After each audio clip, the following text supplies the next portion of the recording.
They did a nice little reroute from last year. Coming down here, I believe this is Dunks Bay. Beautiful, just around this rock here, just to get in here and get this beautiful view. Flower Pot Island, one of the two, I don't know. There's a big one. And Tulin Island's way in the distance. Gorgeous. I love the Bruce. I'm having a blast. I know they'll never see it, but hats off to the Bruce Trail volunteers. This reroute is incredible. Can't see that on the main trail previously. This is amazing. They've done such a good job here.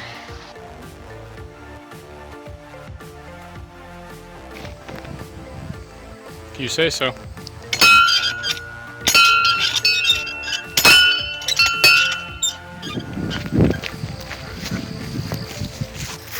I could be wrong, but I think they closed this golf course down because it was pristine last time we were here.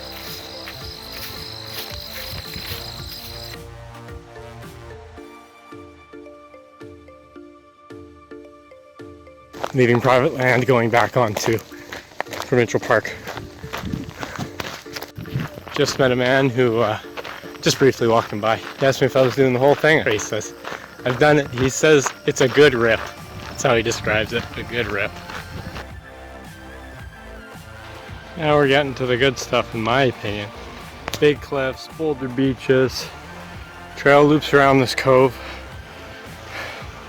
Goes across that. I remember there's a swamp behind that boulder beach. Remember that. Don't know if that's overhanging cliff or not, but feeling good. I twisted my ankle a few times. Just re-aggravating that injury from, I guess, my birthday. But yeah, the trail's beautiful. Lots of nice people out saying hi to me. Loon in the background. Probably didn't pick that up with the mic.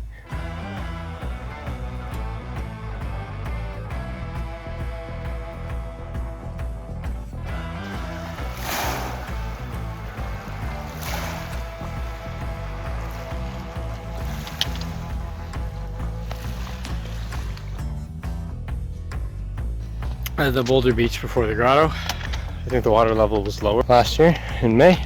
These boulder beaches are ankle breakers, so that's always fun. I think that's poison ivy. Smells like seaweed.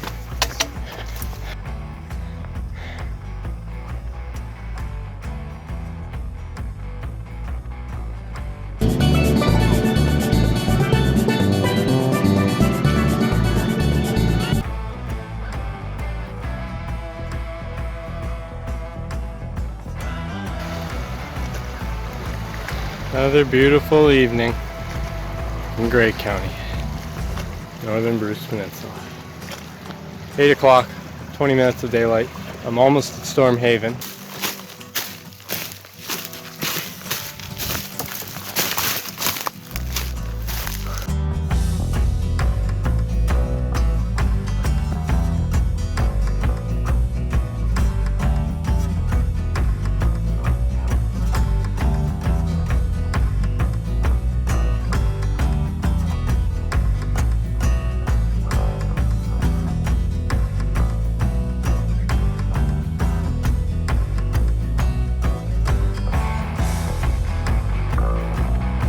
Just had lunch and a swim at High Dump.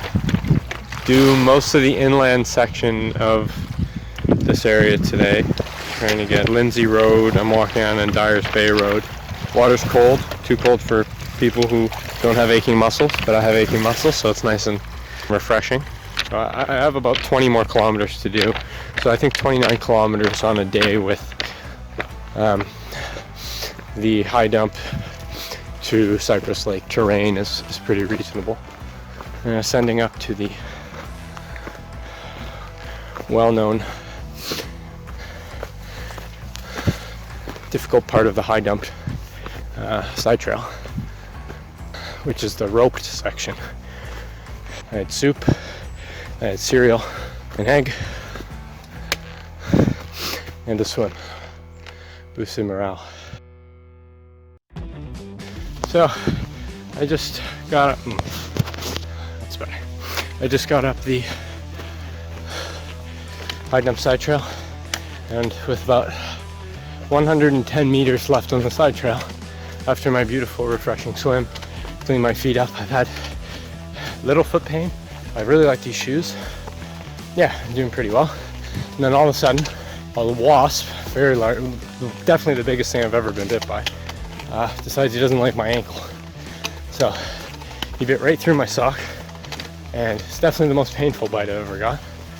The pain's subsiding, but I was screaming. It's not the right word, but I was making sounds when I got bit. That was really painful, and he was stuck in me, and I killed him while he was still biting me with my trekking pole. But yeah, I'm in a lot of pain. So I'm gonna keep going. I got 20 more kilometers today. There's no stinger in me or anything. It just was excruciating. Yeah, I don't know if I felt that much pain in a long time. Maybe when I go to the orthodontist. Maybe that's it. Shout out to you, Dr. Simon. I just swallowed a mosquito.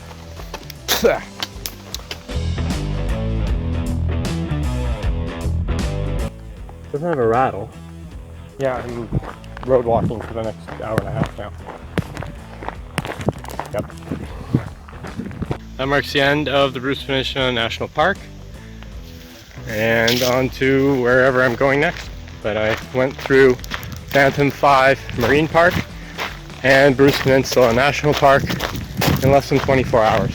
It's been less than 24 hours since I got to Tobermory. I was still on the bus 24 hours ago.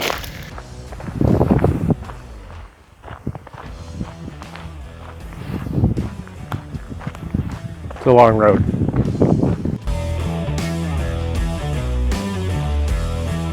Why can't we live in a world where food grows on trees? Oh, I lost it. Huh, let me try this again. Why can't we live in a world where food grows on trees? Food grows on trees!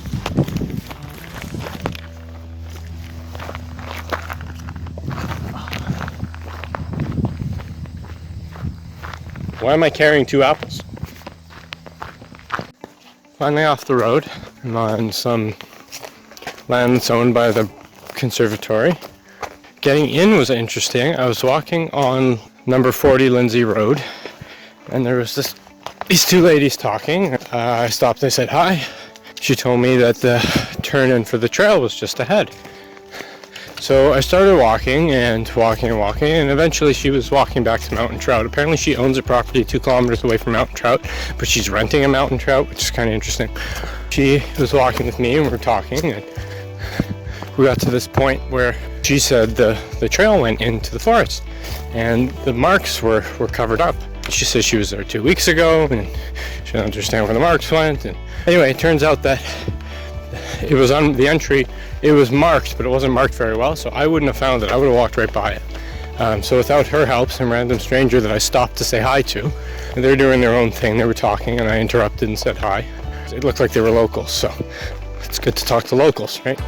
Stopped, said hi, and then she ended up walking with me for about 10 minutes, and she helped me find the trail, which I probably wouldn't have found by myself. So thank you, random stranger, and enjoy your Bruce Trail trips with your grandchildren, because your, quote, hubby's ankles are fused. You learn a lot about people real quick when you're walking with them. One of the things that's just so striking about being here in Insula is how vast it is. Forget about the water. The water's beautiful. This place is huge. This cove is massive.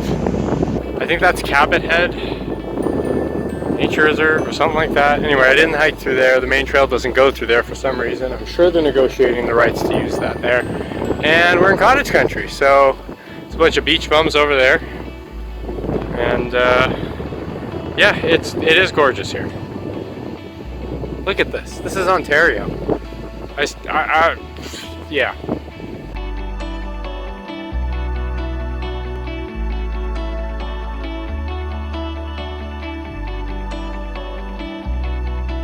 The trail follows this cliff head.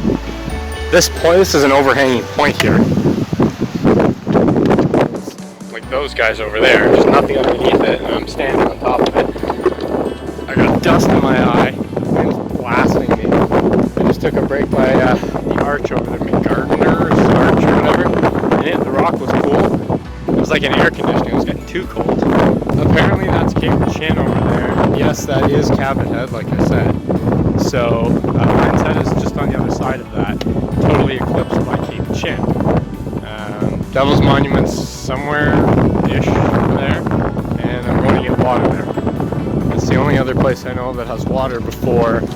The main trail looks like it goes down to a beach. I think I could make it to Reed's Dump tonight. Anyway, we'll see how it goes. It's 4:30.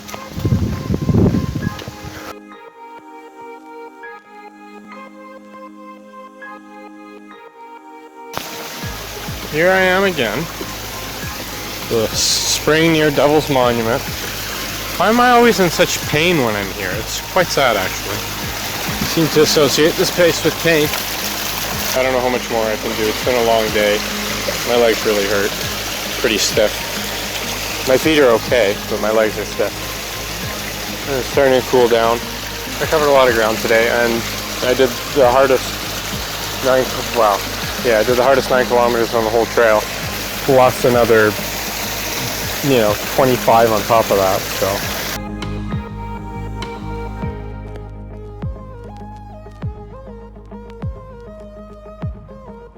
Tuxedo Blaze? Nah, Incognito Blaze.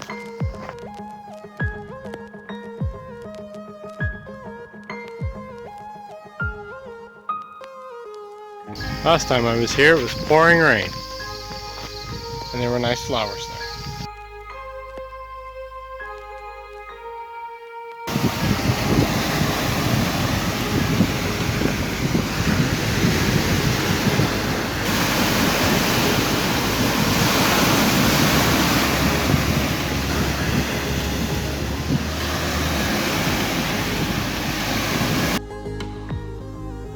This is that beautiful hardwood meadow with the trilliums last year in May.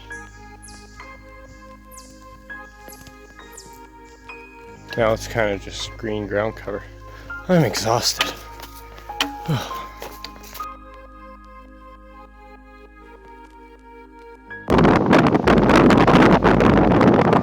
a storm brewing. I don't like it.